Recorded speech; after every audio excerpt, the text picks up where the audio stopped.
28 anos de idade, 21 anos de carreira, mais de 17 milhões de discos vendidos, 1.700 shows, 1.300 fãs-clubes e mais de 500 participações em programas de TV.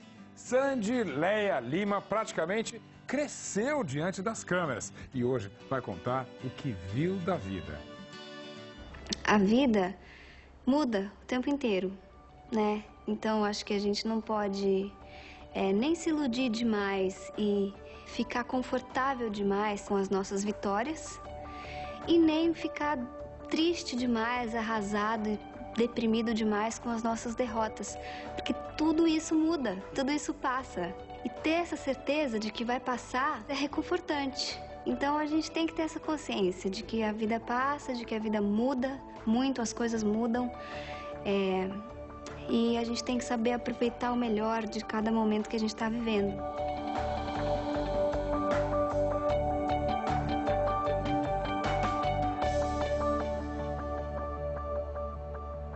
Na verdade, eu nunca fui totalmente anônima, né? E eu me lembro de ir à escola, quando eu era bem pequenininha, e as pessoas já falavam, aquela ali é a filha do Chororó. Ou a filha do Chitãozinho Chororó, né? Como algumas pessoas ainda gostam de falar. Meu pai e meu tio foram se apresentar num programa da Globo, chamava Som Brasil, e era apresentado pelo Lima Duarte. E o Lima Duarte perguntou se o meu pai e meu tio não tinham em casa alguém mais que cantasse. O meu tio falou, olha, eu não, mas os filhos do Chororó cantam direitinho. Isso foi em 89, eu tinha 6 anos e meu irmão tinha 5. E aí meu pai, vendo aquela vontade nossa, eu acho que ficou também influenciado por isso, acabou levando a gente no programa.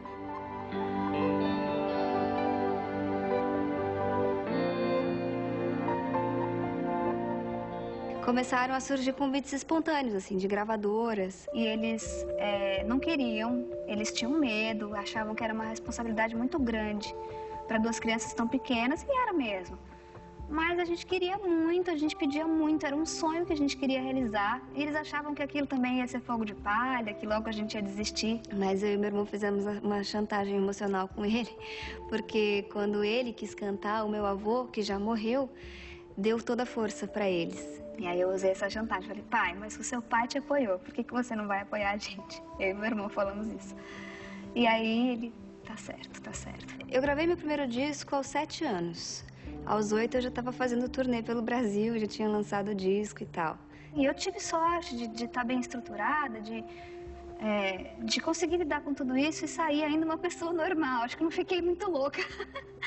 Mas pode dar muita coisa errada. Tem gente que começa criança, às vezes, e não vai por um caminho tão bacana. Porque ser famosa, criança, eu acho que não é muito fácil. Acho que pode mexer muito com a cabeça de uma pessoa. E adolescente depois, né? Passei a vida inteira sendo famosa. Então, a gente pode se iludir. As pessoas chegam pra você e falam, nossa, você é diva, linda, maravilhosa. Você é tudo, poderosa. Você pode tudo, Sandy. Você pode tudo. Tava bom? Tava ótimo. Às vezes a minha mãe chegava e falava, hoje não foi tão bom. Você pode melhorar nisso, nisso, nisso, entendeu? Eu tinha alguém que tinha os pés no chão e que me falava, me dava a real. Acho que é muito importante ter alguém que te dê a real, sabe? Pra você saber que você não é perfeito, não é assim não, entendeu? E eu sempre soube disso. Eu e meu irmão ficamos juntos como dupla por 17 anos. Olha, a separação do meu irmão aconteceu de uma maneira bem natural para nós dois. Foi ao mesmo tempo. Nós dois tivemos a mesma ideia ao mesmo tempo. Eu não consigo nem explicar. É engraçado, a gente fez um caminho um pouco inverso, né? A gente começou muito famoso e grande para depois se tornar um pouco menor. Eu fiz show para 1.200.000 pessoas. Eu vendi 3 milhões de cópias nos tempos áureos das vendagens de disco, né? Porque hoje em dia não existe mais isso. Eu comecei grande e hoje em dia eu escolhi fazer show para 2.000 pessoas. Eu escolhi fazer um tipo de música que vende no máximo 100.000 cópias. Sabe assim? Claro, em tempos de pirataria e tudo mais, internet, isso é um bom número, é excelente. Eu tenho uma percepção boa de sucesso pelo meu público, pela minha mídia. Eu acho que eu tenho uma carreira bem sucedida. Falando bem a verdade, eu nunca experimentei um verdadeiro fracasso, de não dar realmente nada certo, de ser péssimo pra mim na carreira e tudo. Eu, graças a Deus, acho que eu posso dizer que eu nunca experimentei. trabalhar com música, trabalhar no meio artístico é sempre muito incerto. Porque, por mais que você se desapegue um pouco disso que eu falei, a gente se desapega da fama, eu não preciso ser famosa. Aliás, se eu pudesse viver de música, ganhar meu dinheiro, fazer meu trabalho sem ser famosa, eu acho que eu escolheria isso. Porque ser famosa dá trabalho, é meio difícil, sabe?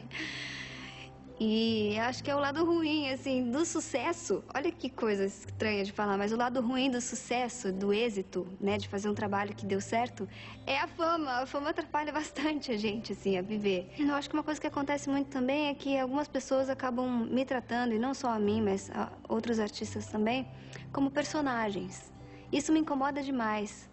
Quando eu vejo comentários, assim, na internet, essas bobagens que o pessoal parece que tem uma liberdade quando tá na internet, quer comentar alguma coisa, vira monstro, bota todos os seus monstros pra fora, assim, só fala bobagem. Mas, enfim, de vez em quando eu leio alguma coisa e o que eu percebo é que as pessoas estão me tratando ali, ou os outros artistas, como personagens, como se não soubessem que por trás dali tem um ser humano que sente, que sofre, que chora, que vai ao banheiro, que tem problemas. Eu acho bem estranho as pessoas ainda falarem em virgindade sabendo que eu tenho 28 anos e que eu sou casada. Parece que estão querendo fixar essa imagem assim pra sempre, sei lá. E, né, por que não deixar o tempo passar? Por que não deixar ter a percepção das coisas como elas são, como elas mudam? De uma maneira geral, eu dou opinião sobre qualquer assunto, não tem problema de falar de sexo, sabe? E aí, o que acontece? Aí já ficam com aquela coisa, nossa, mas a Sandy mudou. Ai, a Sandy de santinha virou devassa, não sei o quê. Mas não é nada disso, eu sou um ser humano normal. Todo mundo fala de sexo e eu não posso, entendeu? Eu nem falo sobre a minha vida pessoal. Eu omito uma opinião sobre sexo, as pessoas ficam chocadas. Então existe um falso moralismo, uma certa hipocrisia no país do carnaval, da bunda e tudo mais. Eu quero ser eu. A vida é muito curta para você ficar brincando de personagem, sendo que você não, fazendo o que você não quer fazer, sendo o que você não quer ser, só para as pessoas pararem de falar certas coisas de você. Não, deixa eu falar então. Eu sou eu e pronto, acabou, entendeu? Eu acho que a gente não pode se fechar. Às vezes as pessoas se fecham muito para o que o outro tem a dizer, para o que o outro tem a ensinar, para o que os momentos que a gente está vivendo têm a ensinar para a gente, para o que as derrotas que a gente vive têm a ensinar para a gente, o que os mais velhos têm a ensinar para a gente. A gente às vezes se fecha um pouco porque fica, sei lá, ou olhando para o próprio umbigo, ou porque está inseguro, ou porque não confia naquilo, não quer se entregar e tudo mais. Sei lá, seja por qual motivo, às vezes a gente se fecha. Eu já vi muito isso, eu já vivi isso. E eu acho que a gente está aqui para aprender. E se a gente não se abrir, não abrir a cabeça, o pensamento para as novas descobertas, para o que o mundo tem para mostrar para a gente não vai sair do lugar. Então, isso é uma coisa que eu gostaria de ver na vida.